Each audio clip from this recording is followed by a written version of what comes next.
Good morning friends, how are you. तो हमारे tense चल रहे थे, तो इंग्लिश की हमारी 16th क्लास और टेंस की हमारी 7th क्लास है। ठीक है, टेंस चल रहे थे, हमने एक एक टेंस को बड़ी डिटेल में स्टडी किया। उसके बाद एग्जामिनेशन पॉइंट ऑफ व्यू से उसके 10-12 रूल्स थे वो किए। और आज की क्लास हमारी एक ऐसी क्लास होगी कि हम पूरे के पूरे टेंस यानी कंप्लीट टेंस एक ही क्लास में पढ़ेंगे। ठीक है, सारे के सारे टेंस एक ही क्लास में पढ़ेंगे आज हम, ताकि आपको बार बार वो वीडियो ना देखनी पड़े, एक ही वीडियो में सारे। ठीक है, तो इसमें थोड़ा स्पीडली चलेगा, कोई दिक्कत नहीं है ना। चलो ठीक है, तो स्टार्ट करते हैं टेंस।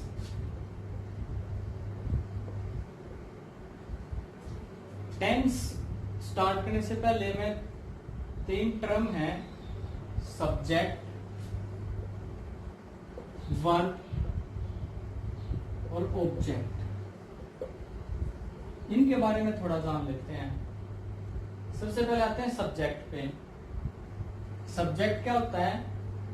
कोई भी सेंटेंस है, उस सेंटेंस में कोई भी एक्शन हो रहा है, उस एक्शन को करने वाला क्या कहलाएगा? सब्जेक्ट। या कोई सेंटेंस है, उस सेंटेंस में किसी के बारे में कुछ कहा गया है, तो जिसके बारे में कहा गया वो क्या है? सब्जेक्ट। यानी कि डूअर ऑफ द एक्शन और अबाउट हुम something is said, that is subject. सिर्फ इतना ही था सब्जेक्ट के बारे में। वर्ब देखो, वर्ब होती है 2 तरीके की, हेल्पिंग वर्ब और मेन वर्ब। हेल्पिंग वर्ब क्या होती है? हेल्पिंग वर्ब वो वर्ब होती है जो सेंटेंस का टेंस बताती है। यानी कि सेंटेंस कौन से टेंस में है, प्रेजेंट में है, पास्ट में है या फ्यूचर में है, ये कौन बताता है? Helping verb. और मेन वर्ब क्या होती है? जो एक्शन बताती है सेंटेंस का।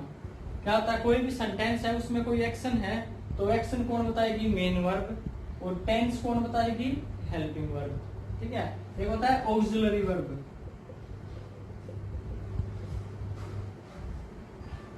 ऑक्सिलरी वर्ब, हेल्पिंग वर्ब का ही दूसरा नाम क्या होता है? Auxiliary verb. ठीक है, अब ऑक्सिलरी वर्ब 2 तरीके की होती हैं, प्राइमरी ऑक्सिलरी और सेकेंडरी ऑक्सिलरी। प्राइमरी ऑक्सिलरी और सेकेंडरी ऑक्सिलरी। अब प्राइमरी ऑक्सिलरी कौन सी होती हैं? प्राइमरी ऑक्सिलरी वो हेल्पिंग वर्ब होते हैं जो सेंटेंस का सब्जेक्ट चेंज हो जाए तो वर्ब, हेल्पिंग वर्ब भी चेंज हो जाए।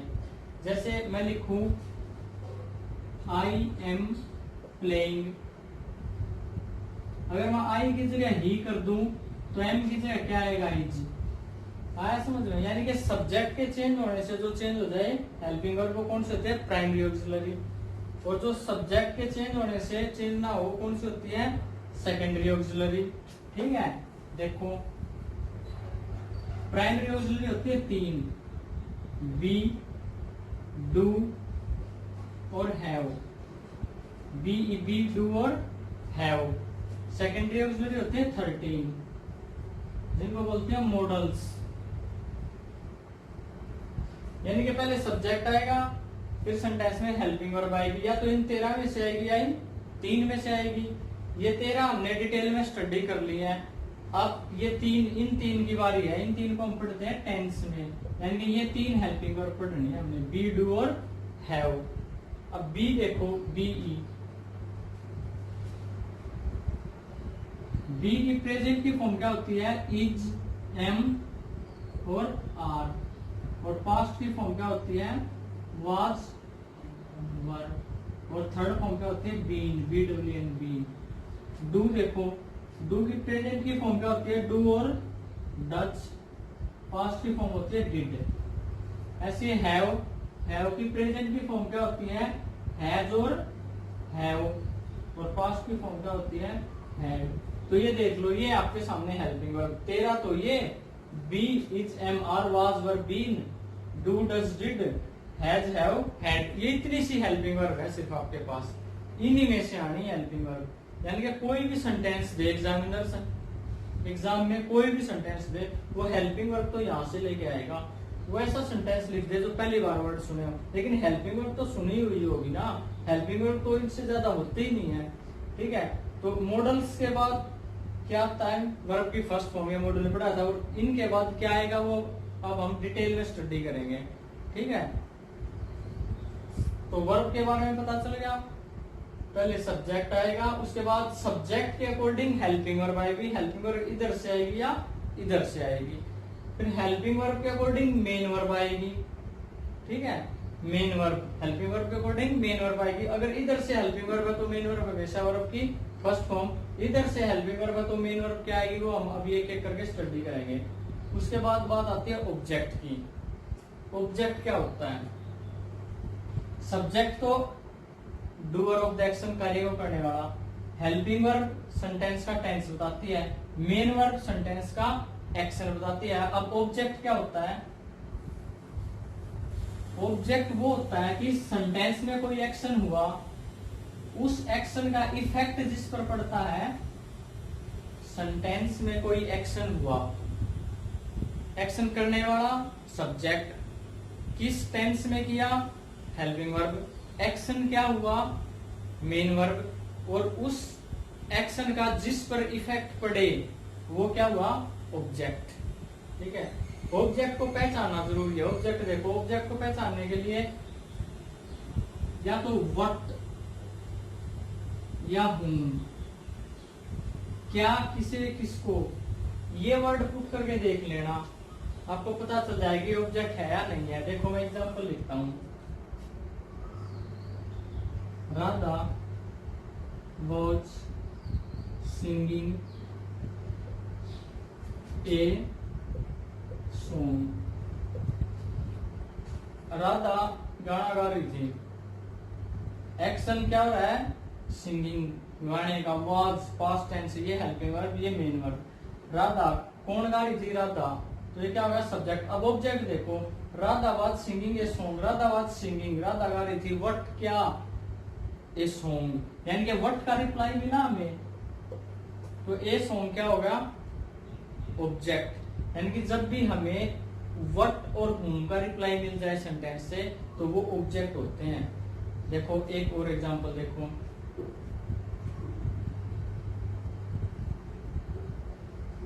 Mohan is teaching English to his son. ठीक है, Mohan is teaching English to his sun.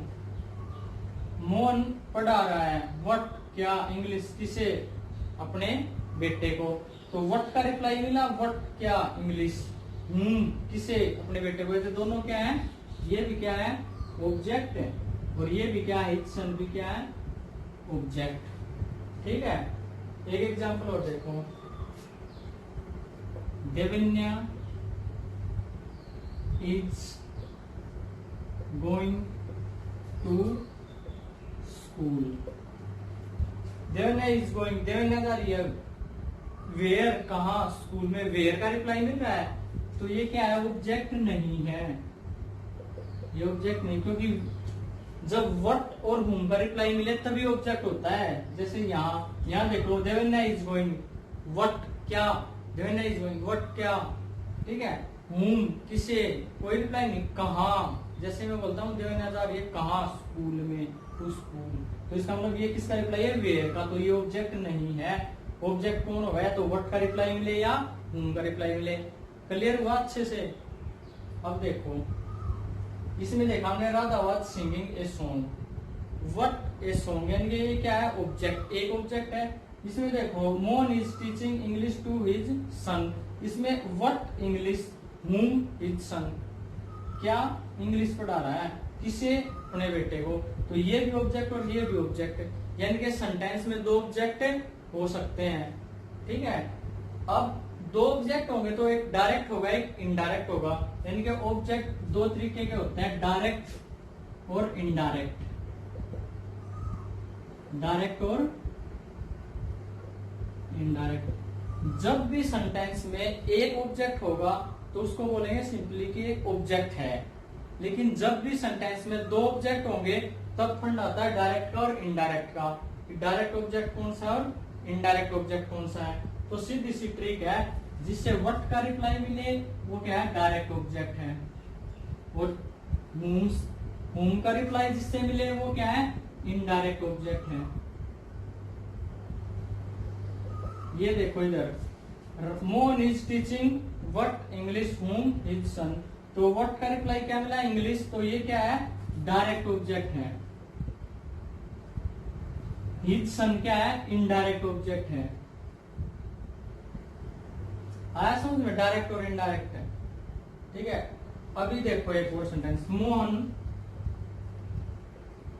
Is teaching his son English. Mohan is teaching his son English. Sentence बिल्कुल सही है। मोहन पढ़ा रहा है किसको, अपने पुत्र को, क्या, इंग्लिश। अब देखो ये क्या है, whom का रिप्लाई मिला, तो ये क्या है, इनडायरेक्ट ऑब्जेक्ट। व्हाट इंग्लिश, ये क्या है, डायरेक्ट ऑब्जेक्ट। अब देखो सेंटेंस में पहले डायरेक्ट ऑब्जेक्ट भी आ सकता है और सेंटेंस में पहले इनडायरेक्ट ऑब्जेक्ट भी आ सकता है। सेंटेंस दोनों तरीके से ठीक है। डिफरेंस क्या है, जब पहले डायरेक्ट ऑब्जेक्ट आएगा बाद में इनडायरेक्ट ऑब्जेक्ट आएगा तो बीच में प्रीपोजिशन आएगी टू या फोर। 99.9% यही आते हैं, टू या फोर। देखो पहले डायरेक्ट ऑब्जेक्ट आया, उसके बाद इनडायरेक्ट ऑब्जेक्ट आया, तो बीच में एक प्रीपोजिशन आएगी टू या फोर। लेकिन जब पहले इनडायरेक्ट ऑब्जेक्ट आया तो उसके बाद डायरेक्ट ऑब्जेक्ट ही आ गया, बीच में कोई प्रीपोजिशन नहीं आई। आया समझ। Subject, doer of the action, helping verb जो सेंटेंस का टेंस बताती है, मेन वर्ब जो सेंटेंस का एक्शन बताती है। ठीक है, उसके बाद ऑब्जेक्ट दो तरीके का, direct object, indirect object. Direct object वो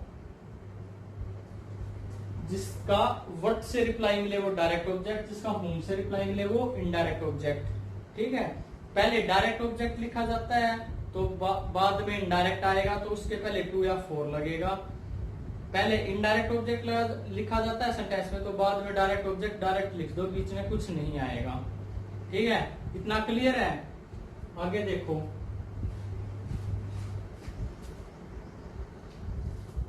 अब स्टार्ट करते हैं हम अपने टेंस।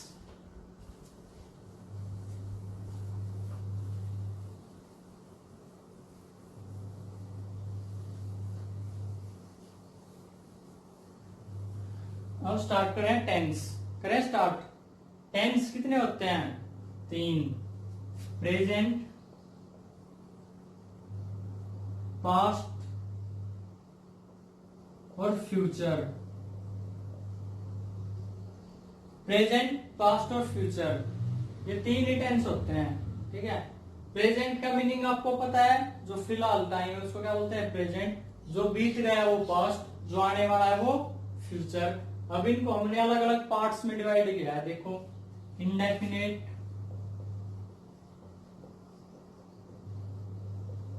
कंटिन्यूअस,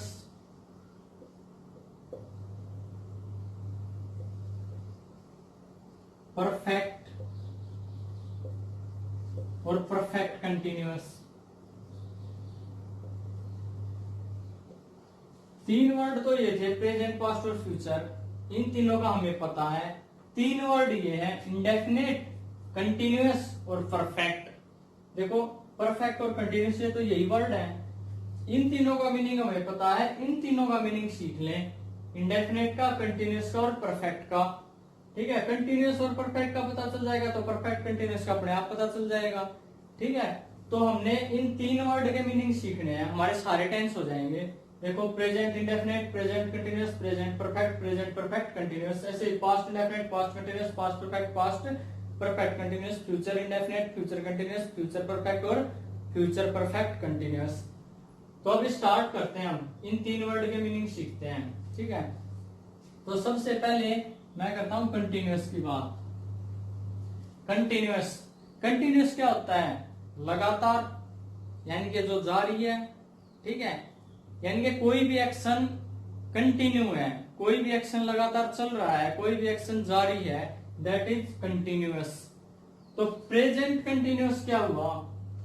प्रेजेंट के पॉइंट पे कोई काम चल रहा है, प्रेजेंट के पॉइंट पे कोई काम चल रहा है, वो क्या होगा? Present continuous. पास्ट कंटिन्यूअस क्या होगा?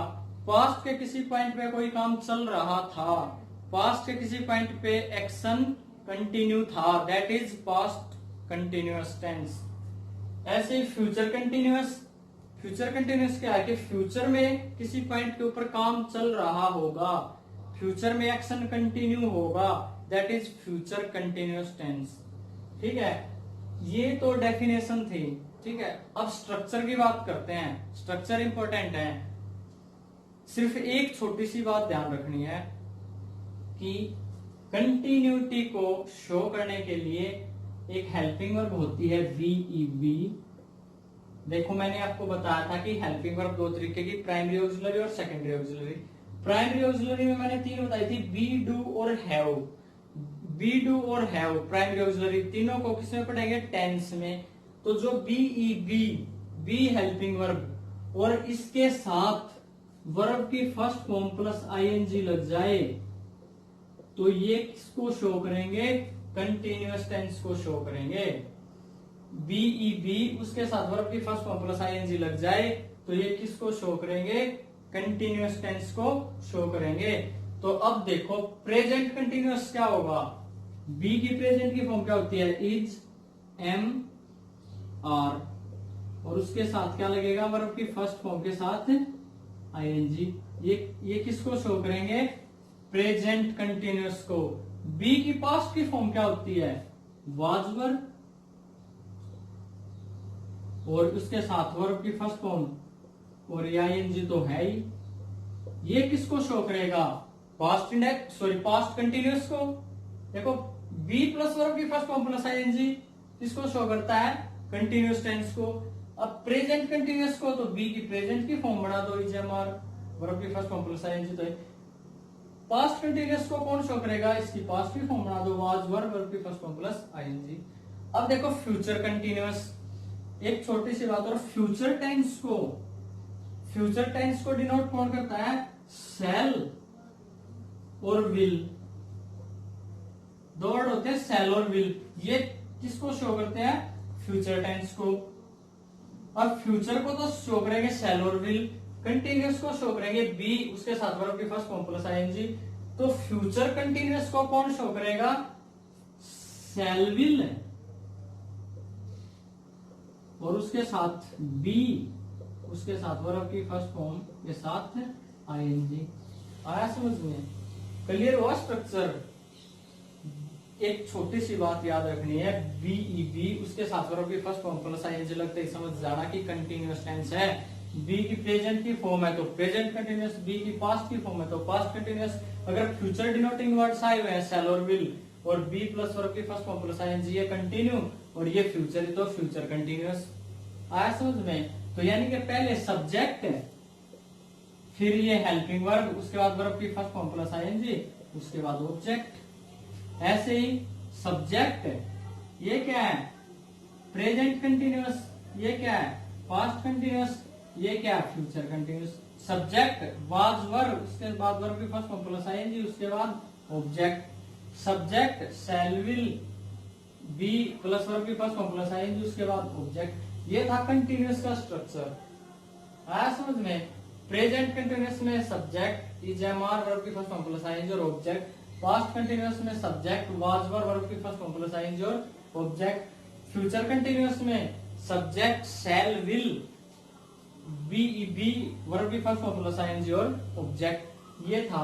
अब इसका नेगेटिव देखो, नेगेटिव बनाना हो तो नोट लगाना पड़ेगा। नोट कहां लगेगा? हेल्पिंग वर्ब के तुरंत बाद, यानी कि यहाँ हेल्पिंग वर्ब क्या है? इतनी, बीईवी, यानी कि बीई के तुरंत बाद इज, एम, आर, इसके तुरंत बाद not, is not, am not, are not. यहाँ वाज नोट, वर नोट। यहाँ देखो इंपोर्टेंट, हेल्पिंग वर्ब कितनी सी बताई थी? शैल और, देखो ये शैल और विल, इसके तुरंत बाद यहाँ लगेगा नोट, यानी कि बी से पहले शैल विल के तुरंत बाद जब मैंने बिल्कुल फर्स्ट क्लास पढ़ाई थी मॉडल्स की, उसमें भी बताया था। उसके बाद जब मैंने टेंस की फर्स्ट क्लास पढ़ाई थी तो उसमें भी बताया था कि नोट कैसे लगाते हैं। देखो इतना सा देखो, शैल विल बी वर्ब की फर्स्ट फॉर्म प्लस आईएनजी, इसमें से आपको शैल या विल देखते ही पता चल रहा ना कि ये फ्यूचर का है। बी देखो इतना छुपा लिया मैंने, सिर्फ ये दिख रहा आपको शैल और विल। शैल और विल दिखते आपको पता चलेगा कि फ्यूचर का है, सेंटेंस फ्यूचर टेंस में है। तो जो सेंटेंस का टेंस बताती है वो क्या होती है, हेल्पिंग वर्ब। यानी कि हेल्पिंग वर्ब क्या है, शैल या विल। अब शैल या विल हेल्पिंग वर्ब है तो नोट कहां लगता है, हेल्पिंग वर्ब के तुरंत बाद। तो कहां लगेगा नोट, शैल और विल के तुरंत बाद not. Shall will not be verb की फर्स्ट फॉर्म प्लस आईएनजी। आया समझ में। इंटेरोगेटिव रहना हो तो सिर्फ हेल्पिंग वर्ब उठ के आगे आ जाएगी, इज एम आर सब्जेक्ट से पहले, यहाँ वाज वर्ब सब्जेक्ट से पहले, यहाँ सिर्फ शैल और विल उठ के आगे आएंगे, बी अपनी जगह पे ही रहेगा। तो कंटिन्यूअस टेंस क्लियर है, प्रेजेंट कंटिन्यूअस, पास्ट कंटिन्यूअस और फ्यूचर कंटिन्यूअस क्लियर है। रब कर दूं, ठीक है। अब करते हैं हम परफेक्ट।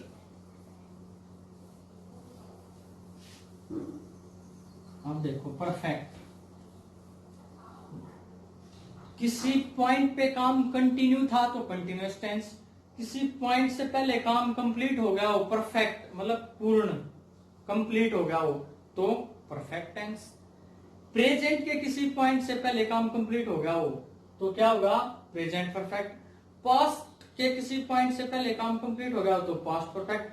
फ्यूचर के किसी पॉइंट से पहले काम कंप्लीट हो जाएगा या काम कंप्लीट हो गया होगा, यानी कि काम कंप्लीट हो जाएगा फ्यूचर के किसी पॉइंट से पहले तो फ्यूचर परफेक्ट। आया समझ में परफेक्ट की डेफिनेशन। अब जो इंपॉर्टेंट बात है वो सिर्फ ये है, एक छोटी सी है, आपको परफेक्ट का स्ट्रक्चर बिल्कुल इजीली समझ आएगा कि परफेक्ट टेंस को डिनोट कौन करता है। परफेक्ट टेंस को डिनोट करता है हैव, HAV हैव, और उसके बाद वर्ब की थर्ड फॉर्म। ये परफेक्ट टेंस को डिनोट करता है, हैव और हैव के साथ वर्ब की थर्ड फॉर्म परफेक्ट टेंस को डिनोट करते हैं, रिप्रेजेंट करते हैं।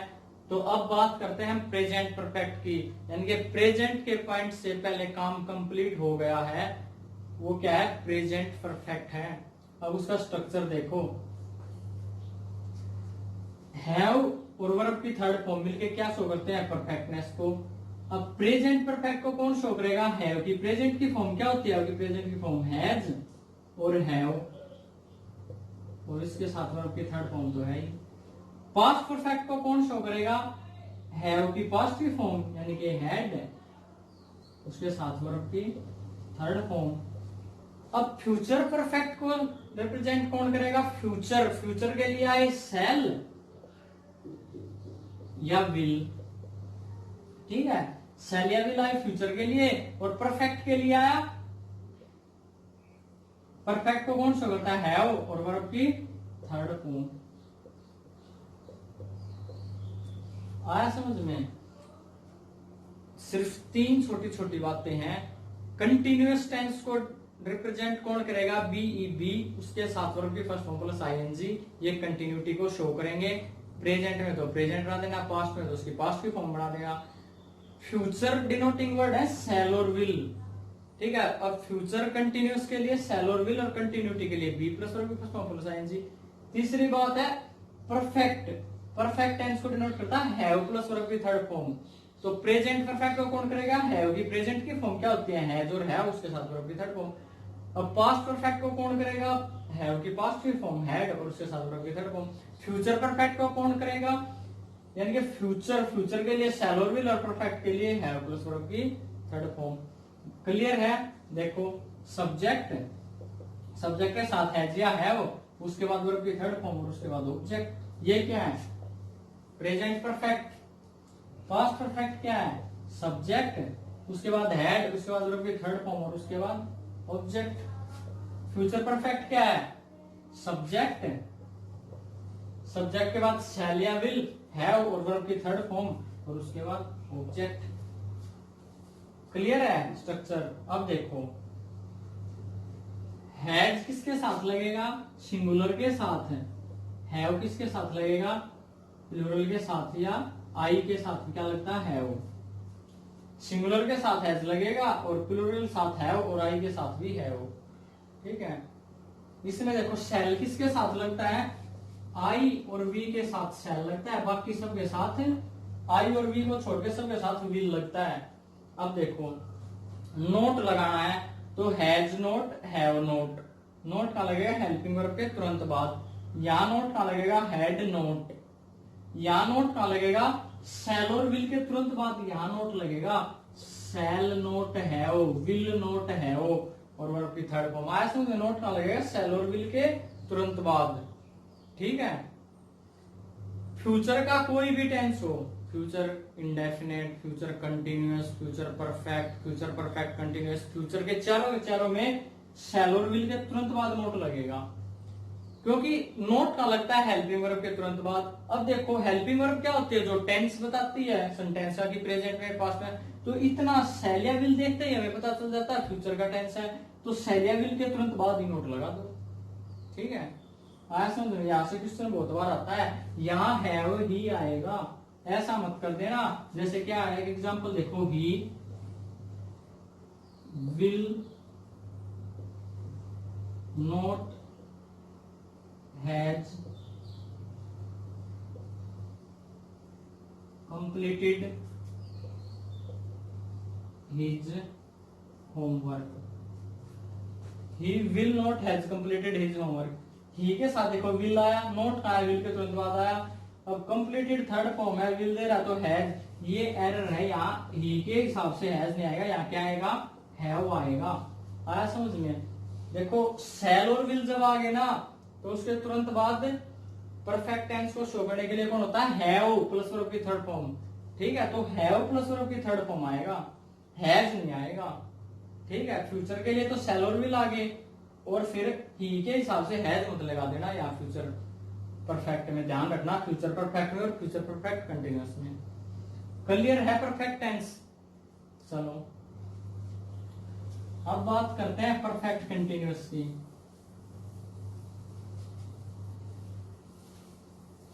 देखो परफेक्ट कंटिन्यूअस, परफेक्ट का पता आपको चल गया, कंटिन्यूअस का पता आपको चल गया। अभी बोलोगे सर ये कैसे पॉसिबल है कि काम चल भी रहा है और काम कंप्लीट भी हो गया है, तो देखो इसकी डेफिनेशन, कि काम का कुछ हिस्सा कंप्लीट हो गया हो, बाकी जो बचा है वो चल रहा हो। काम का कुछ हिस्सा कंप्लीट हो गया हो, बाकी जो बचा हुआ है वो चल रहा हो, वो क्या है, परफेक्ट कंटिन्यूअस। ठीक है, प्रेजेंट परफेक्ट कंटिन्यूअस, प्रेजेंट के पॉइंट से पहले काम का कुछ हिस्सा कंप्लीट हो गया है, बाकी बचा हुआ है वो चल रहा है, that is present perfect continuous. Past perfect continuous क्या होगा, पास्ट के किसी पॉइंट से पहले काम का कुछ हिस्सा कंप्लीट हो गया था, बाकी जो बचा हुआ था वो चल रहा था, that is past perfect continuous tense. Future perfect continuous क्या होगा, फ्यूचर के किसी पॉइंट से पहले काम का कुछ हिस्सा कंप्लीट हो जाएगा, बाकी जो बचा है वो चल रहा होगा, that is future perfect continuous. ठीक है, दूसरी पहचान परफेक्ट कंटिन्यूअस, चाहे वो कोई भी हो, present perfect continuous, past perfect continuous या फ्यूचर परफेक्ट कंटिन्यूअस, इसमें टाइम मिलेगा आपको, टाइम दिया हुआ होगा सेंटेंस में। ठीक है, अभी स्ट्रक्चर करवाऊंगा तब क्लियर होगा। ठीक है, देखो अब देखो परफेक्ट के लिए क्या बताया था, हैव और उसके साथ वर्ब की थर्ड फॉर्म। परफेक्ट के लिए क्या बताया था, हैव और उसके साथ वर्ब की थर्ड फॉर्म। कंटिन्यूटी के लिए क्या बताया था, बी और उसके साथ वर्ब की फर्स्ट फॉर्म, उसके साथ आईएनजी। ठीक है, परफेक्ट को शो करते हैं ये और कंटिन्यूटी को शो करता है ये। तो अब देखो हैव के बाद क्या आएगी, वर्ब की थर्ड फॉर्म। कंटिन्यू परफेक्ट तो तभी बनेगा हैव आए और हैव के बाद वर्ब की थर्ड फॉर्म आए। कंटिन्यू कब बनेगा, जब बी आए और वर्ब की फर्स्ट फॉर्म प्लस आईएनजी आए। तो देखो हैव को चाहिए अपने बाद वर्ब की थर्ड फॉर्म, कंटिन्यूटी के लिए बी का होना जरूरी और वर्ब की फर्स्ट फॉर्म प्लस आईएनजी। देखो तो क्या बनेगी इसकी, हैव वर्ब की थर्ड फॉर्म चाहिए और बी भी है, तो बी की थर्ड फॉर्म बना दो बीन, और उसके बाद वर्ब की फर्स्ट फॉर्म प्लस आईएनजी तो है। देखो हैव और वर्ब की थर्ड फॉर्म बी का आना भी जरूरी है, वर्ब की फर्स्ट फॉर्म आईएनजी का आना जरूरी, तो बी और वर्ब की थर्ड फॉर्म, इसका ही वर्ब की थर्ड फॉर्म बना दो बीन। ठीक है, देखो हैव, हैव अपने बाद लेगा वर्ब की थर्ड फॉर्म। ठीक है, कंटिन्यूटी को शो करेगा बी ई बी और उसका आईएनजी। अब बी की ही थर्ड फॉर्म बना दी बीन, तो हैव बीन और वर्ब की फर्स्ट फॉर्म प्लस आईएनजी, यानी कि परफेक्ट भी हो गया। देखो परफेक्ट, ये कंटीन्यूअस, तो परफेक्ट कंटीन्यूअस आया समझ में। अब देखो प्रेजेंट परफेक्ट कंटीन्यूअस, अब प्रेजेंट परफेक्ट कंटीन्यूअस के लिए तो इसका प्रेजेंट की फॉर्म क्या होगी, हैज और हैव। पास्ट परफेक्ट कंटीन्यूअस के लिए देखो अभी लिख के बताता हूं एक स्ट्रक्चर।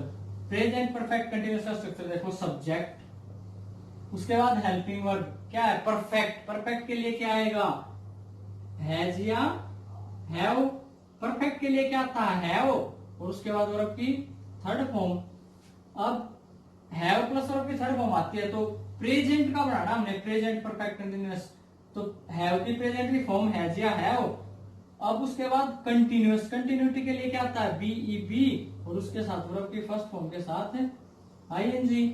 तो अब हैज है को चाहिए वर्ब की थर्ड फॉर्म, और बी को चाहिए वर्ब की फर्स्ट फॉर्म प्लस आईएनजी, तो बी की थर्ड फॉर्म बना दी बीन, और उसके बाद वर्ब की फर्स्ट फॉर्म के साथ आईएनजी, उसके बाद ऑब्जेक्ट, उसके बाद आएगा सिंस या फॉर, SINC सिंस या फॉर, और उसके बाद क्या आएगा टाइम। तो देखो परफेक्ट कंटीन्यूअस की एक पहचान होती है सिंस या फॉर, इन दोनों में से कोई एक वर्ड मिलेगा और उसके बाद आपको टाइम मिलेगा। ठीक है, अब देखो प्रेजेंट परफेक्ट कंटीन्यूअस के लिए subject has have been, verb की फर्स्ट फॉर्म प्लस आईएनजी, उसके बाद ऑब्जेक्ट सिंस या फॉर, उसके बाद टाइम। अब देखो past perfect continuous, subject past के लिए इसकी पास्ट की फॉर्म क्या होगी हैड बीन, वर्ब की फर्स्ट फॉर्म प्लस आईएनजी, उसके बाद ऑब्जेक्ट, फिर क्या वही सिंस या फॉर और टाइम। ठीक है, फ्यूचर परफेक्ट कंटीन्यूअस, तो देखो सब्जेक्ट फ्यूचर के लिए क्या आएगा, या तो सेल या विल। परफेक्ट के लिए हैव प्लस वर्ब की थर्ड फॉर्म हैव, कंटिन्यूटी के लिए बी प्लस वर्ब की फर्स्ट फॉर्म प्लस आईएनजी, तो बी का बना दिया बीन, वर्ब की फर्स्ट फॉर्म के साथ आईएनजी, और उसके बाद ऑब्जेक्ट, फिर वही सिंस या फॉर, उसके बाद टाइम। आया परफेक्ट कंटीन्यूअस का स्ट्रक्चर समझ में। पहले सब्जेक्ट, सब्जेक्ट के बाद क्या आएगी हेल्पिंग वर्ब, हेल्पिंग वर्ब क्या परफेक्ट, परफेक्ट के लिए क्या होता है हैव प्लस वर्ब की थर्ड फॉर्म, और कंटिन्यूटी के लिए बी प्लस वर्ब की फर्स्ट फॉर्म प्लस आईएनजी। तो इसको मिला के बना लो हैव, इसको थर्ड फॉर्म चाहिए बी का आना भी जरूरी, तो बी का ही बीन बना दो, और उसके बाद वर्ब की फर्स्ट फॉर्म प्लस आईएनजी। ठीक है, प्रेजेंट के लिए हैव की प्रेजेंट की फॉर्म क्या होती है हैज हैव, पास्ट के लिए हैव की फॉर्म क्या होती है हैड। आया समझ में। तो present perfect continuous subject has have been, verb की first form plus ING, object और ये सब। ठीक है, क्लियर है स्ट्रक्चर। अब बात करते हैं हम नोट की, नोट कहां लगेगा। तो देखो हैज हैव के तुरंत बाद यहां क्या लगेगा note, subject has note have note, उसके बाद बीन आएगा, बीन से पहले नोट, यहां हैड नोट, यहां शैल और विल के तुरंत बाद नोट। ठीक है, ये बात अपने गले से नीचे उतार लो कि फ्यूचर का कोई भी हो तो शैल विल के तुरंत बाद नोट लगेगा। ठीक है, ऐसे ही हैड के तुरंत बाद नोट लगेगा, ऐसे ही हैज हैव के तुरंत बाद नोट लगेगा। आया समझ में, क्लियर है। अब एक छोटी सी बात और, ये जो टाइम लगता है ना, इससे पहले सिंस और फोर लगता है, सिंस कहां लगता है और फोर कहां लगता है, ये है, ये और सीख लेते हैं। देखो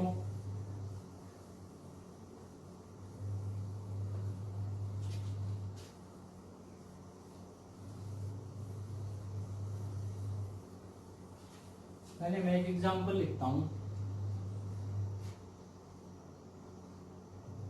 I shall have been teaching English for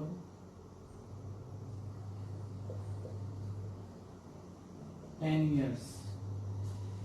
देखो आई के बाद आया सेल, आई के अकॉर्डिंग हैव बीन, ठीक है। सेल किसको डिनोट कर रहा है, फ्यूचर को। Have been, have plus verb third form perfect को, be plus verb first form plus ING continuous को, फ्यूचर परफेक्ट कंटीन्यूअस। अब देखो नोट कहां लगेगा, यहाँ I shall not have been teaching, ठीक है, आया समझ में। अब देखो फोर कहां लगता है और सिंस कहां लगता है। एग्जाम में क्वेश्चन आते हैं ऐसे ही, वो लिख देगा यहाँ नोट लगा देगा, ठीक है। आई सेल हैव नोट बीन, तो ये नोट क्या हो जाएगा, एरर हो जाएगा, नोट कहां लगेगा, सेल के बाद नोट। ऐसे क्वेश्चन आता है एग्जाम में, ठीक है। मैंने बहुत सारे एग्जाम्पल करवाए हुए हैं जो डिटेल्ड वीडियो में पहले वाली टेंस की उनमें, ठीक है। ये टेंस की हमारी 7th क्लास है, इसमें थोड़ा फास्टली चल रहा हूं मैं, काम की चीजें बता रहा हूं ताकि आपको एक ही वीडियो में सारे टेंस मिल जाएं, वरना इससे पहले 6 वीडियो और है टेंस की जिनमें डिटेल से करवाया हुआ है। इस वीडियो में मैं स्टार्टिंग से लास्ट तक उन 6 के 6 वीडियो का निचोड़ करवा रहा हूँ बिल्कुल, ठीक है। तो थोड़ा फास्टली चल रहा हूँ, अगर डिटेल में देखने हो तो पहले वाली वीडियो देख लेना, ठीक है। अब बात करते हैं फोर और सिंस की।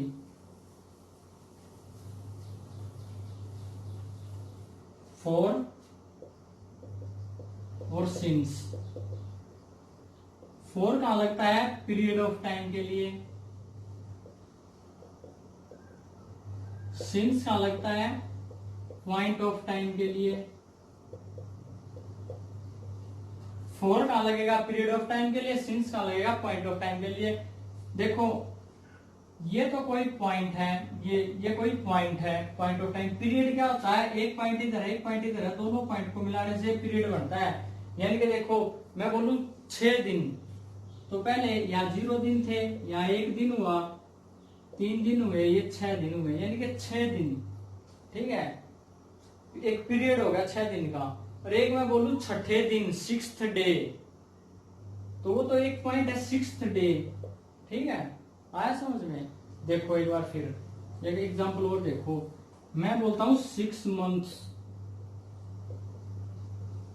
तो देखो 6 मंथ्स, 6 मंथ्स का एक ड्यूरेशन है, 6 मंथ्स का है एक ड्यूरेशन है। कैसे है, पीरियड ऑफ टाइम है, कैसे है देखो, जनवरी से लेके जून तक क्या होते हैं 6 मंथ्स, फरवरी से लेके जुलाई तक भी क्या होते हैं 6 मंथ, ठीक है। जुलाई से लेके दिसंबर तक भी क्या होते हैं 6 मंथ। वो एक ड्यूरेशन है, वो कहीं भी हो सकता है, आया समझ में। ड्यूरेशन कहीं भी हो सकता है, पीरियड कहीं भी हो सकता है, लेकिन पॉइंट क्या है उसी पॉइंट। अब मैं बोलूं 6th मंथ, तो भाई छठा महीना तो जून ही होगा ना, या बोल दोगे अगस्त में, अगस्त है छठा महीना, ठीक है, आया समझ में। या मैं बोलूं सितंबर, तो सितंबर मैंने नाम ले दिया सितंबर, यानी कि सितंबर एक पॉइंट है, आया समझ में। देखो समझ में आ गया हो तो अच्छा, नहीं आया हो तो मैं वैसे बता देता हूँ फोर कहां लगेगा और सिंस कहां लगेगा। देखो कहीं भी आपको लिखा मिले 1 डे, 4 डे, 10 डे, 12 डेज, कुछ भी, ये मैं पीरियड ऑफ टाइम लिख रहा हूँ, फोर कहां लगेगा, 1 डे, 4 डे, 10 डे, 8 डे, ठीक है, कुछ भी लगा 1 डे, 4 डेज, 10 डेज, 12 डेज, उसके बाद 1 वीक, 7 वीक्स, कुछ भी लिखा हो, 100 वीक्स, ठीक है, 52 वीक्स, इनके साथ क्या लगेगा 4। ऐसे ही 1 मंथ, 2 मंथ, मंथ, जैसे 10 मंथ्स, 12 मंथ्स, ऐसे ही 5 years, 1 year, 2 year, 3 years, ठीक है, आया समझ में। इन सब के साथ क्या लगेगा 4। या फिर ए लॉन्ग टाइम, ये लॉन्ग टाइम के साथ भी क्या लगेगा, for a long time. Point of time कहां लगेगा, सॉरी सिंस कहां लगेगा, पॉइंट ऑफ टाइम क्या क्या होते हैं, जैसे मैंने लिख दिया Sunday, Monday, Tuesday, Thursday, Friday ऐसे, ठीक है, सैटरडे, संडे सब। उसके बाद मैंने लिख दिया, मान लिया जनवरी, फरवरी, मार्च, अप्रैल, मई, जून, ठीक है। तो क्या होगा, since Sunday, since Monday, since Tuesday, since February, since July, since August, ठीक है। ऐसे ही सिंस 2011, सिंस 2018, सिंस 1996, ठीक है। और ऐसे ही कोई भी ओकेजन हो, जैसे Holi, Eid, since Holi, since Deepawali, since Eid, ठीक है। ऐसे ही सिंस चाइल्डहुड, ठीक है, सिंस एडोलिसेंस, कोई भी उम्र की स्टेज हो कोई भी अपने लाइफ की, ठीक है, सिंस ओल्ड एज, ठीक है। तो फोर कहां कहां लगेगा, 1 डे, 4 डेज, 5 डेज, 6 डेज, ऐसे ही months, weeks, years, for a long time, since childhood, since married life, since old age, since Holi Deepawali, since February March, since 2011, since 2016, ऐसे ही सिंस संडे। फोर और सिंस क्लियर है, यहां से बहुत बार आता है पेपर में क्वेश्चन, ठीक है। तो अब हमारा सिर्फ एक रह गया इंडेफिनेट। तो देखो इंडेफिनेट का स्ट्रक्चर और देखो,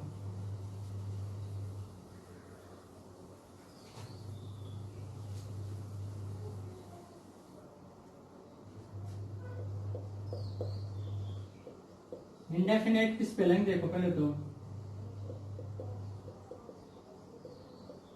INDEFINITE बहुत बार आते हैं पेपर में, इंडेफिनेट, ठीक है। आज देखो इंडेफिनेट क्या बताया था, प्राइमरी ऑक्सिलरी बी, डू और हैव। बी के साथ वर्ब की फर्स्ट फॉर्म प्लस आईएनजी लगा दी तो कंटिन्यूटी, हैव के साथ वर्ब की थर्ड फॉर्म लगा दी तो परफेक्ट। अब बच गया क्या, डू, डी और डू। प्रेजेंट की फॉर्म डू और डज और पास्ट की फॉर्म डिड, ठीक है। तो वो हम इंडेफिनेट में यूज करेंगे। स्ट्रक्चर देखो, पहले तो डेफिनेशन देखो, इंडेफिनेट कुछ डेफिनेट नहीं है, ऐसा मीनिंग निकल क्या रहा है इंडेफिनेट। तो देखो प्रेजेंट इंडेफिनेट क्या होता है, प्रेजेंट के पॉइंट पे कोई काम होता है। देखो प्रेजेंट पे के पॉइंट पे कोई काम चल रहा है तो प्रेजेंट कंटिन्यूअस, प्रेजेंट के पॉइंट पे कोई काम होता है वो क्या है, प्रेजेंट इंडेफिनेट। डिफरेंस समझो, देखो आप टीवी देख रहे हो, मैंने पूछा क्या कर रहे हो, आप बोलोगे कि टीवी देख रहा हूं, वो क्या है, प्रेजेंट कंटिन्यूअस। आप टीवी देख रहे हो, मैं बोलूंगा आपको क्या करते हो, आप बोलोगे कि मैं बीएससी करता हूं, मतलब आप देख तो टीवी रहे हो, बोल रहे हो मैं बीएससी करता हूं, वो क्या है, वो काम रूटीन में होता है, ठीक है। प्रेजेंट के पॉइंट वो काम आपका होता है, ठीक है। आप रोज कॉलेज आते हो या नहीं, मतलब वो काम उस टाइम पे होता है आपका, यानी कि एक्चुअल में तो आप टीवी देख रहे हो, वो क्या है, कंटिन्यूअस। लेकिन जो काम आपका रूटीन का, आप बीएससी करते हो तो वो क्या आपका प्रेजेंट इंडेफिनेट। आया समझ में, प्रेजेंट इंडेफिनेट मतलब प्रेजेंट के पॉइंट पे कोई काम होता है, रूटीन में होता है, ठीक है। पास्ट इंडेफिनेट, पास्ट के किसी पॉइंट पे काम हुआ, पास्ट के किसी पॉइंट पे काम हुआ, वो क्या है, पास्ट इंडेफिनेट। पास्ट के किसी पॉइंट पे कोई काम होता था रिपीटेडली, वो क्या है, वो पास्ट की हैबिट है। यानी कि प्रेजेंट की हैबिट तो क्या हो गया, प्रेजेंट इंडेफिनेट, लेकिन पास्ट की हैबिट की एक अलग कैटेगरी है जो मैंने मॉडल्स में पढ़ाई थी, जिसको हमने यूज्ड टू और वुड यूज करके पढ़ा था। पास्ट की हैबिट के लिए पूरी डिटेल वीडियो है यूज्ड और वुड के लिए, ठीक है। तो पास्ट के किसी पॉइंट पे कोई काम हुआ तो पास्ट इंडेफिनेट, फ्यूचर के किसी पॉइंट पे कोई काम होगा तो फ्यूचर इंडेफिनेट, और प्रेजेंट के किसी पॉइंट पे काम होता है रूटीन से तो वो क्या है, प्रेजेंट इंडेफिनेट। पास्ट के पॉइंट पे काम होता था रूटीन में, वो क्या है, पास्ट की हैबिट है, जिसको हम वुड और यूज टू में यूज करके पढ़ते हैं, ये मैंने डिटेल में पढ़ाया हुआ है मॉडल्स में। अब हम टेंस कर रहे हैं, ठीक है। तो स्ट्रक्चर देखो प्रेजेंट इंडेफिनिट का। पहले आएगा सब्जेक्ट, सब्जेक्ट के साथ वर्ब की फर्स्ट फॉर्म या वर्ब की फर्स्ट फॉर्म के साथ एस या ईएस, उसके बाद ऑब्जेक्ट। सब्जेक्ट वर्ब की फर्स्ट फॉर्म या वर्ब की फर्स्ट फॉर्म के साथ एस या ईएस, उसके बाद ऑब्जेक्ट। अब देखो वर्ब की फर्स्ट फॉर्म कब आएगी, वर्ब की फर्स्ट फॉर्म के साथ एस या ईएस कब आएगा। एक छोटी सी बात है, सिंगुलर सब्जेक्ट सिंगुलर वर्ब लेगा, प्लूरल सब्जेक्ट प्लूरल वर्ब लेगा।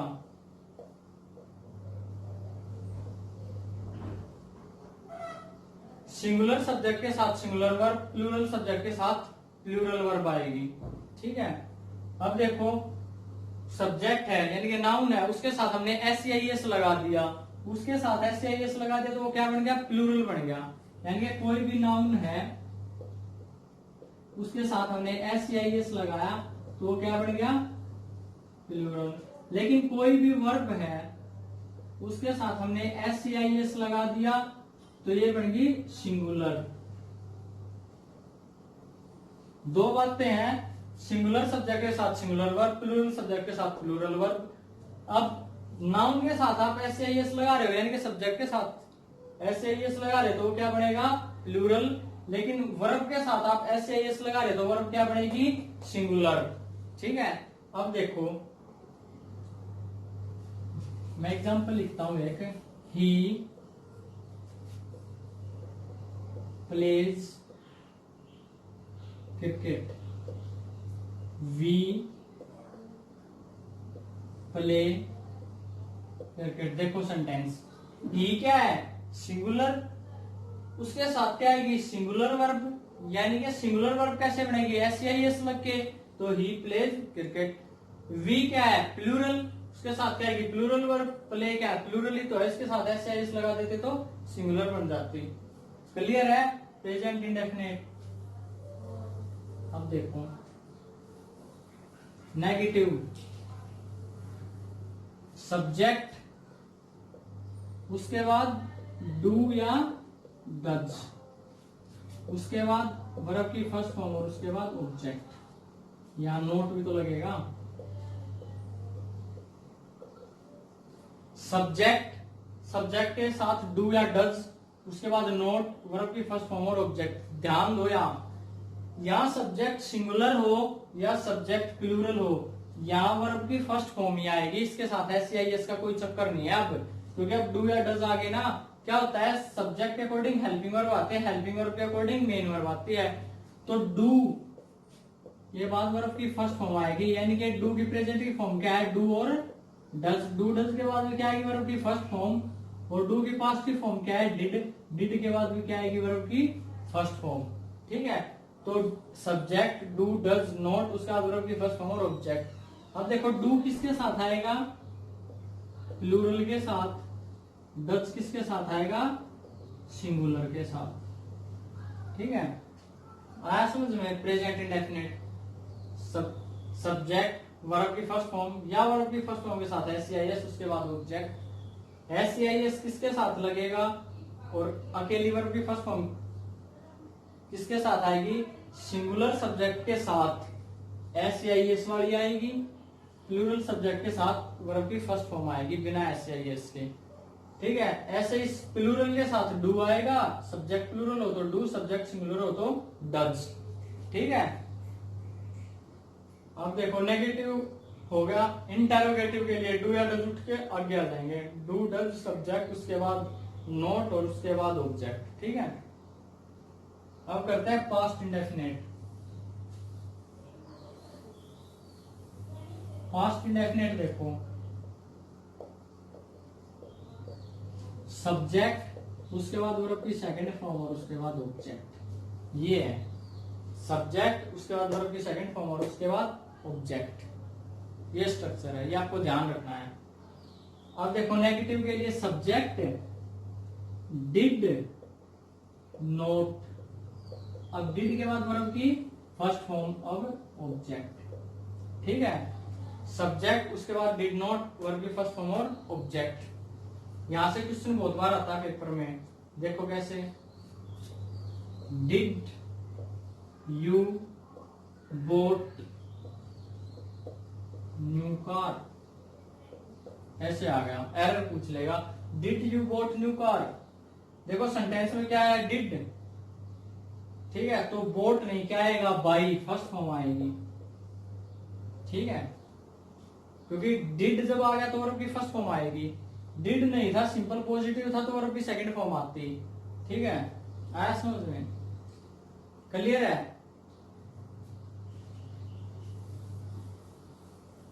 अब करते हैं future indefinite.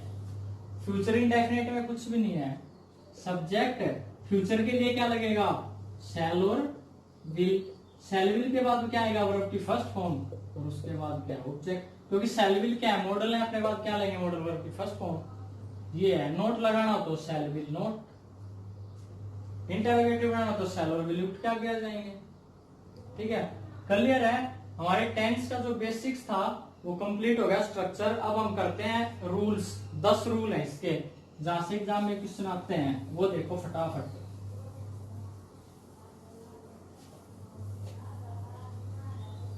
Rule number 1, do, does और डिड।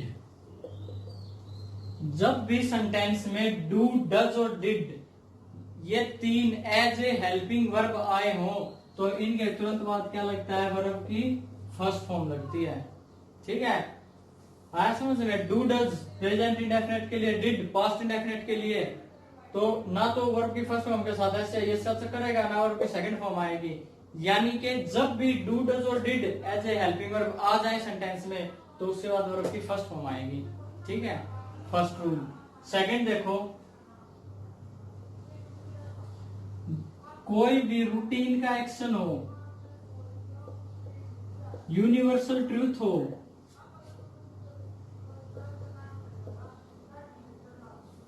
कोई भी रूटीन का एक्शन हो, कोई भी यूनिवर्सल ट्रूथ हो, यानी कि प्रेजेंट के पॉइंट पे कोई भी काम बार बार होता हो, वो हमेशा प्रेजेंट इंडेफिनिट में ही आएगा, ठीक है। एग्जाम्पल देखो, पेपर में आया हुआ, my father is working in a bank and my brother is studying in a school,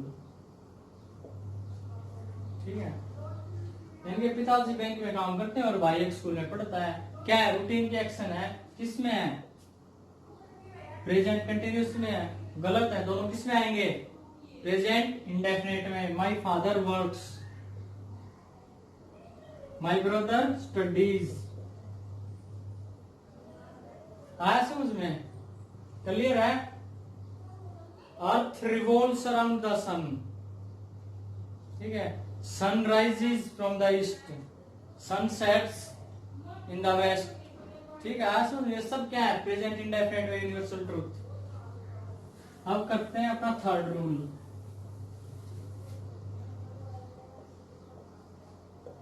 जब भी सेंटेंस में आपको एजीओ, एगो वर्ड दिख जाए तो आप सेंटेंस को पास्ट इंडेफिनिट में बनाओगे।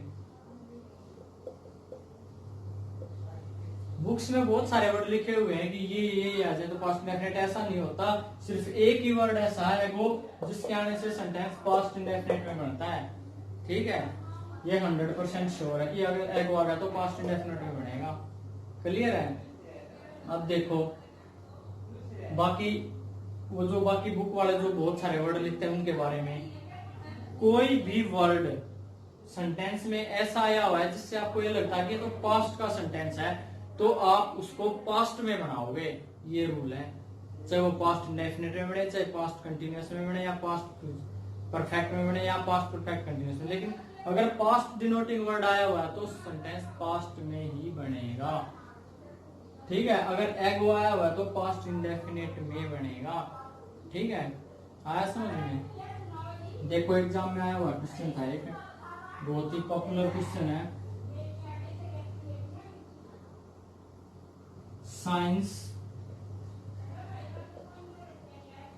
has given us many inventions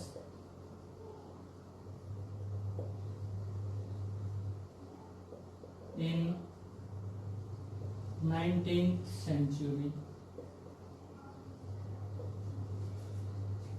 Science has given us many inventions in 19th century. 19वीं सेंचुरी में साइंस ने हमें बहुत सारी इन्वेंशन दी हैं। ठीक है, तो क्या है 19th सेंचुरी पास्ट, 19वीं, आज तो 21वीं सेंचुरी चल रही है, तो 19वीं सेंचुरी में साइंस ने बहुत सारी इन्वेंशन दी, बहुत सारे आविष्कार किए। तो किस में आएगा? पास्ट इंडेफिनेट में, पास्ट में आएगा, पास्ट इंडेफिनेट में बना दो इसको। तो साइंस गेव अस का एरर हैज गिवन की जगह क्या आएगा? Gave. Science gave us many inventions in 19th century. ठीक है, अब करते हैं fourth rule.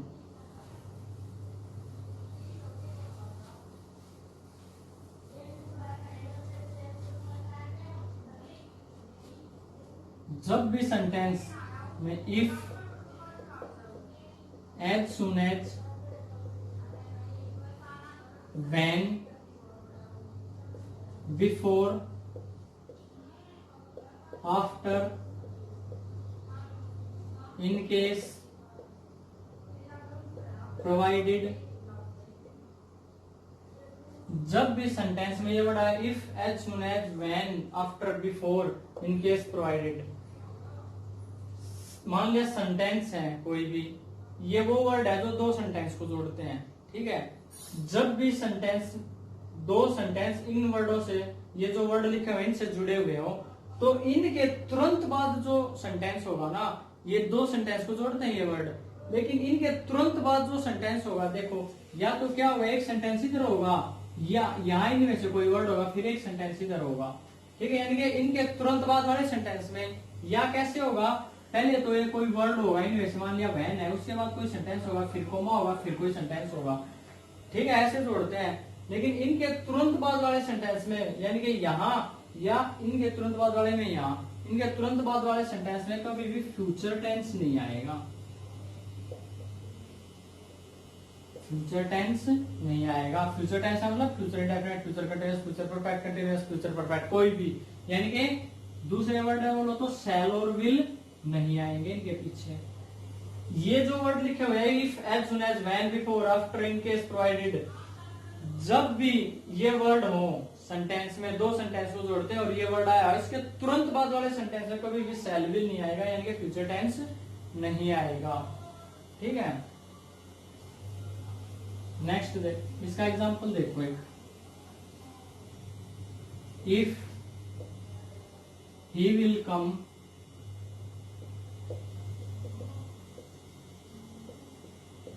he will meet you। देखो इफ के तुरंत बाद वाले सेंटेंस में शैल और विल नहीं आएगा, या एरर है। इफ ही कम्स, अगर वह आता तो वह तुमसे मिलेगा। क्यों नहीं आएंगे?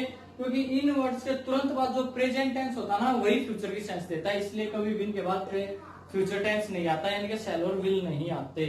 क्लियर है ये रूल? फिफ्थ देखो,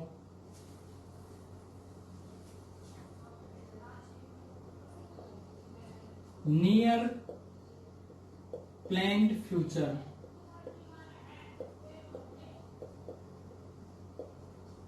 यानी कि जो बहुत क्लोज फ्यूचर है, यानी कि जो आने वाला कल है, परसों है, अगला हफ्ता है। ठीक है, यानी कि जो नियर फ्यूचर है ना, उसको प्लान किया गया हो, उसको प्लान करें और उसको फिर लिखना है सेंटेंस में बना के। तो कैसे लिखेंगे? सबसे पहले देखो प्लान्ड फ्यूचर दो तरीका का होता है, एक तो होता है ऑफिशियली, एक होता है पर्सनली। एक होता है ऑफिशियली, एक होता है पर्सनली। ऑफिशियली प्लान्ड फ्यूचर क्या होता है, पर्सनली प्लान्ड फ्यूचर क्या होता है। ऑफिशियली तो वो होता है जो हमारी गवर्नमेंट करती है, या कोई ऑफिशियल, जैसे यूनिवर्सिटी एग्जाम्स 1 जुलाई से स्टार्ट हो रहे हैं, ठीक है, या फ्लाइट है वो इतने बजे जाएगी, ट्रेन है इतने बजे जाएगी, ठीक है, कोई पीएम है, सीएम है, मिनिस्टर है, वो मीटिंग में जाएगा, 7G की मीटिंग में जाएगा, विदेश का दौरा करेगा, फॉरेन कंट्री, फलानी कंट्री में जाएगा, ये सब क्या है, ऑफिशियली प्लान्ड है। पर्सनली प्लान्ड क्या है, जो हम अपने आप खुद प्लान करते हैं कि मैं कल ये पढ़ाऊंगा, आप सोचोगे मैं कल वो गेम खेलूंगा, ठीक है, ये सब क्या है, पर्सनली प्लान्ड है। तो ऑफिशियली प्लान्ड फ्यूचर को हम प्रेजेंट इंडेफिनिट में लिखते हैं, प्रेजेंट इंडेफिनिट में। Officially planned future present indefinite में आएगा। देखो एग्जांपल, ट्रेन 7 बजे जाएगी शाम को, आज 7 बजे। The train leaves eight 7 PM tomorrow. कल शाम को 7 बजे ट्रेन जाएगी। ऑफिशियली प्लान फ्यूचर है, ऑफिशियली प्लान है ट्रेन, ठीक है। The train leaves eight 7 PM tomorrow. आया समझ में, प्रेजेंट इंडेफिनिट में। द यूनिवर्सिटी एग्जाम्स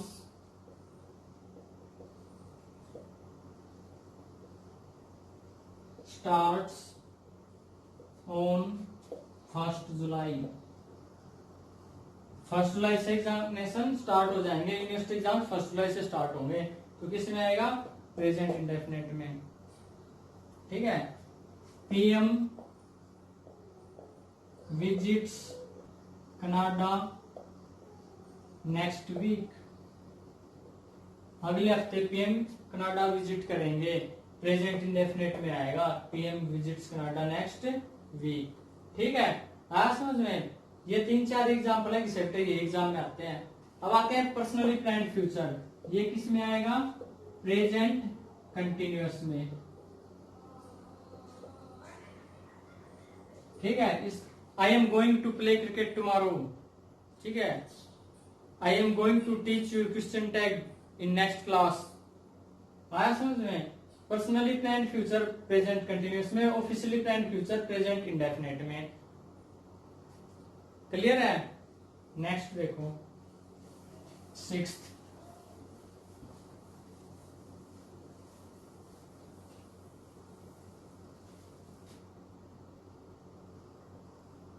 एक वर्ड है सिंस। जब भी सिंस से 2 सेंटेंस जुड़े हों, यानी कि एक सेंटेंस इधर हो, एक सेंटेंस इधर हो, या पहले सिंस हो फिर एक सेंटेंस हो कोमा लगा के दूसरा सेंटेंस हो, जब भी सिंस से 2 सेंटेंस जुड़े हो, यानी कि सिंस के एक सेंटेंस उधर एक उधर है, या सिंस पहले है फिर एक सेंटेंस फिर कोमा लगा के दूसरा सेंटेंस, तो क्या होगा बताओ। यहां कौन सा आएगा और यहां कौन सा आएगा। सिंस के तुरंत बाद वाला सेंटेंस, यानी कि इधर ये, इधर कौन सा, ये आएगा पास्ट इंडेफिनिट में।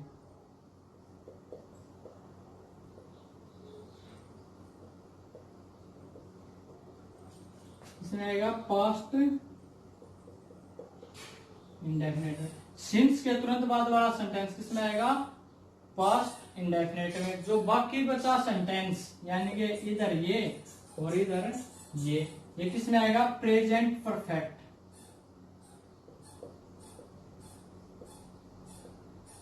इसमें आएगा प्रेजेंट परफेक्ट। आया समझ में। जब भी 2 सेंटेंस सिंस से जुड़े हो तो सिंस के तुरंत बाद वाला सेंटेंस पास्ट इंडेफिनिट में आएगा, जो सेंटेंस बच गया वो आएगा प्रेजेंट परफेक्ट में। एग्जांपल देखो, I have not seen him since he left India. वो जब से इंडिया से गया मैंने उसको नहीं देखा है, ठीक है। आया समझ में? सिक्स्थ रूल बहुत इंपॉर्टेंट है, यहां से बहुत बार क्वेश्चन आता है। क्लियर है? सेवंथ देखो,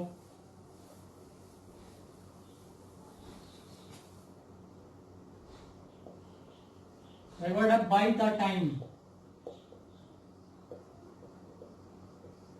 बाय द टाइम, जब भी बाय द टाइम से सेंटेंस स्टार्ट हो रहा हो तो ये दो सेंटेंस को जोड़ेगा, क्या होगा? बाय द टाइम, उसके बाद क्या होगा? कोई सेंटेंस, फिर कोमा लगा के फिर क्या होगा? दूसरा सेंटेंस।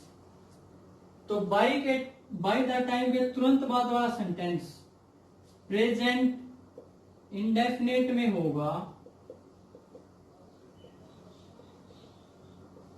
या पास्ट इंडेफिनिट में होगा?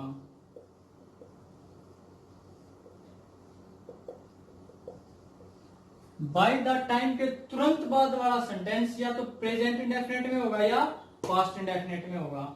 जो बाकी बचा सेंटेंस, जब ये वाला प्रेजेंट इंडेफिनिट में होगा तो ये वाला किस में होगा? फ्यूचर परफेक्ट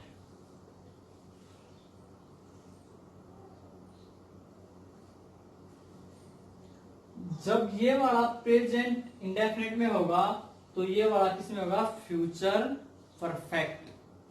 आया समझ में? जब ये वाला पास्ट इंडेफिनिट में है तो ये वाला किस में होगा? Past perfect. एग्जांपल देखो, by the time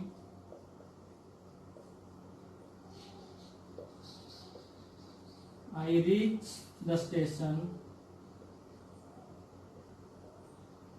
the train will have left. By the time I reach the station, the train will have left. जिस समय तक मैं स्टेशन पर पहुंचूंगा ट्रेन जा चुकी होगी। देखो बाय द टाइम के तुरंत बाद वाला सेंटेंस किसमें? प्रेजेंट इंडेफिनिट में। तो नेक्स्ट किस में आया? फ्यूचर परफेक्ट में, will have left, future perfect. आ समझ में? अब देखो, by the time I reached the station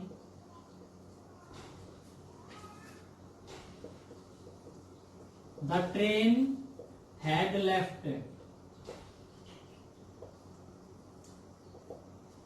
bye the time I reached the station किस में है? पास्ट इंडेफिनिट में। तो नेक्स्ट किस में होगा? पास्ट परफेक्ट में। तो bye the time I reach the station the train had left, जिस टाइम तक मैं स्टेशन पहुंचा ट्रेन जा चुकी थी। क्लियर है? 7th पॉइंट कर दूं अब? देखो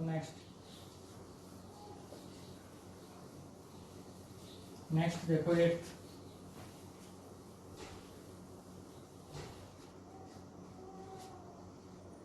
rule number 8,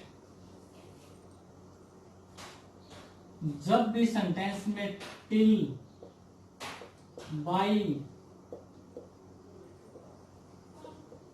recently, lately, LATELY lately, yet, just, so far, ठीक है? जब भी सेंटेंस में till, by, recently, lately, yet, just, so far, जब भी सेंटेंस में ये वर्ड आ जाए तो वो हमेशा परफेक्ट टेंस में बनेगा। वो हमेशा किस में बनेगा? परफेक्ट में। ठीक है? कौन से परफेक्ट में बनेगा? प्रेजेंट में, पास्ट में, फ्यूचर में। किस में बनेगा? वो सेंटेंस बताएगा किस में बनेगा। देखो example, he blank visit by 8 PM tomorrow. He blank visit till 7 AM yesterday. देखो क्या आया? बाई या टिल। ठीक है? बाई आया, इसमें क्या है, टिल आया, उसके बाद टाइम। बाई या टिल के बाद जब भी टाइम आए, बाई या टिल के साथ क्या है, इसके साथ में क्या आना चाहिए, टाइम। तो किसने, टिल और बाई के साथ टाइम आना चाहिए। बाकी ये recently, lately, yet, just, so फार ये वर्ड है, ये आ जाए सेंटेंस में तो किसमें बनेगा, परफेक्ट टेंस में बनेगा। अब देखो बाई के साथ टाइम आया और टिल के साथ टाइम आया, तो ये किसमें बनेगा, परफेक्ट में। ये देखो कब की बात कर रहा है, टुमारो, कल की, आने वाले कल की, यानी कि फ्यूचर की, तो ये किसमें बनेगा, फ्यूचर परफेक्ट में, यानी कि ही विल हैव विजिटेड। ठीक है, ये कब की बात कर रहा है, कल, बीते हुए कल की, तो ये किसमें बनेगा, he had visited.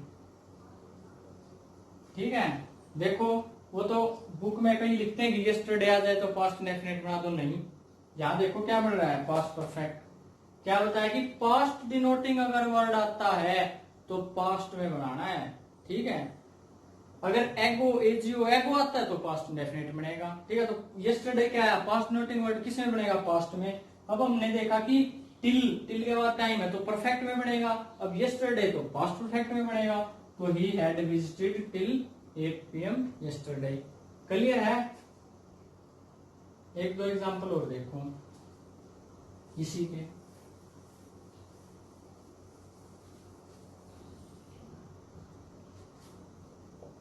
He has not completed his work so far। Sentence में देखा हमने so far, देखते हैं क्या होगा, परफेक्ट होगा। He has not completed his work so far। ठीक है, आया समझ में। अब देखो ये वाले सेंटेंस देखो, अगर मैं बाई और टिल की जगह एट कर दूं, एट, एट, बाई और टिल की जगह एट कर दूं, तो अब इसमें क्या बनेगा, टुमारो वाले में तो बनेगा फ्यूचर इंडेफिनेट, और इसमें बनेगा पास्ट इंडेफिनिट। है समझ में। देखो मैंने यहाँ ऐड कर दिया, ऐड, यहाँ भी क्या कर दिया, ऐड, तो क्या होगा, he will visit, he will visit at 8 PM tomorrow. इसमें क्या होगा, he visited, He visited at 8 PM yesterday। ठीक है, अब देखो yesterday आ गया, पास्ट इंडेफिनिट भी आ गया, लेकिन जब टिल और बाई के साथ टाइम था तो परफेक्ट बनना था, yesterday था तो पास्ट परफेक्ट, टुमारो था तो फ्यूचर परफेक्ट, लेकिन अभी क्या है, एट, अब क्या बनेगा, पास्ट इंडेफिनिट। क्लियर है। ठीक है, नेक्स्ट देखो,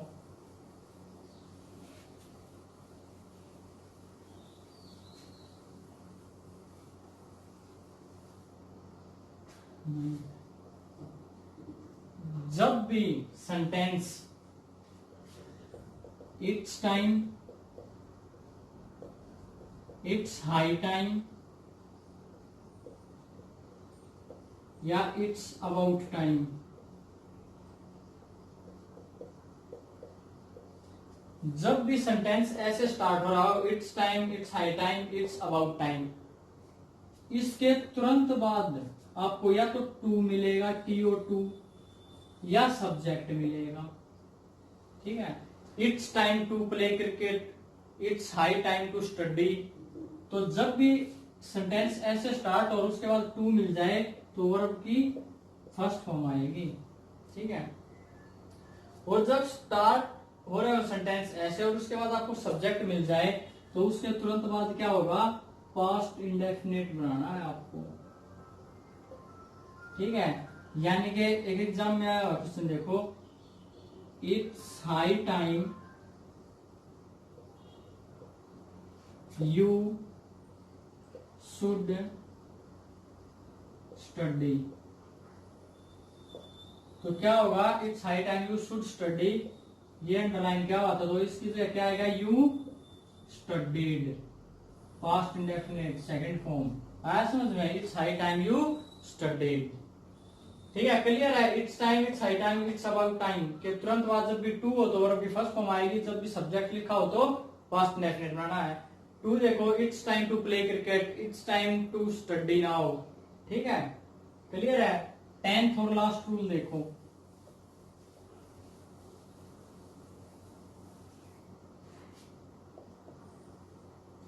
जब भी कोई दो सेंटेंस पास्ट के हों, यानी कि कोई भी दो एक्शन पास्ट में हुए हों और दोनों एक दूसरे से आगे पीछे हुए हों, यानी कि दो एक्शन पास्ट में हो, एक एक्शन पहले हुआ हो एक बाद में हुआ हो, दोनों के दोनों पास्ट में हुए हों। जैसे डॉक्टर के आने से पहले पेशेंट मर चुका था, ठीक है, या मेरे पहुंचने से पहले ट्रेन जा चुकी थी, या मेरे यहाँ ज्वाइन करने से पहले मैंने ये फॉर्म भरा था। ठीक है, तो ये सब क्या है? पास्ट के हैं दोनों, क्योंकि देखो पेशेंट मर चुका था डॉक्टर आने से पहले, डॉक्टर भी पास्ट में आया था और पेशेंट उससे पहले मर गया था।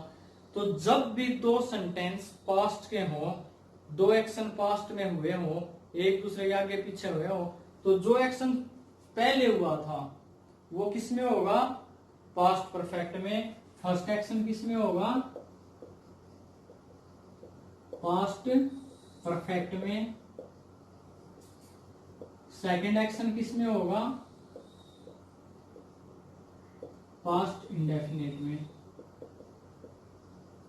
ठीक है, देखो, the patient died after the doctor had come, यानी कि डॉक्टर के आने के बाद पेशेंट मरा था, यानी कि पहले डॉक्टर आया बाद में पेशेंट मरा। तो पहला एक्शन कौन सा हुआ? डॉक्टर का आना, उसके बाद एक्शन क्या हुआ? पेशेंट का मरना। तो डॉक्टर का आना पहला एक्शन है, तो फर्स्ट एक्शन किसमें? पास्ट परफेक्ट में। तो doctor had come, past perfect had plus verb की थर्ड फॉर्म। उसके बाद दूसरा एक्शन पास्ट इंडेफिनिट में, पेशेंट का मरना, उसके बाद एक्शन था तो पेशेंट डाइड, पास्ट इंडेफिनिट। ऐसे ही मैं इसको ये करता, the train had left before I reached the station, मेरे स्टेशन पहुंचने से पहले ट्रेन जा चुकी थी, यानी कि पहले ट्रेन गई बाद में मैं स्टेशन पे पहुंचा। तो पहले एक्शन कौन सा हुआ? ट्रेन के जाने का। तो ट्रेन के जाने का एक्शन हुआ तो किस में आएगा? पास्ट परफेक्ट में, हैड लेफ्ट, और मैं गया बाद में, तो यानी कि बाद वाला एक्शन किस में होगा? सेकंड एक्शन पास्ट इंडेफिनिट में। क्लियर है? ये रूल अच्छे से, यहां से बहुत सारे क्वेश्चन आते हैं, जैसे the movie had started before we reach the theatre, हमारे पहुंचने से पहले मूवी स्टार्ट हो गई थी। या मैं बोलूं the movie started after we had reached. ठीक है, आया समझ में? क्लियर है? तो हमारे टेंस कंप्लीट हो गए हैं।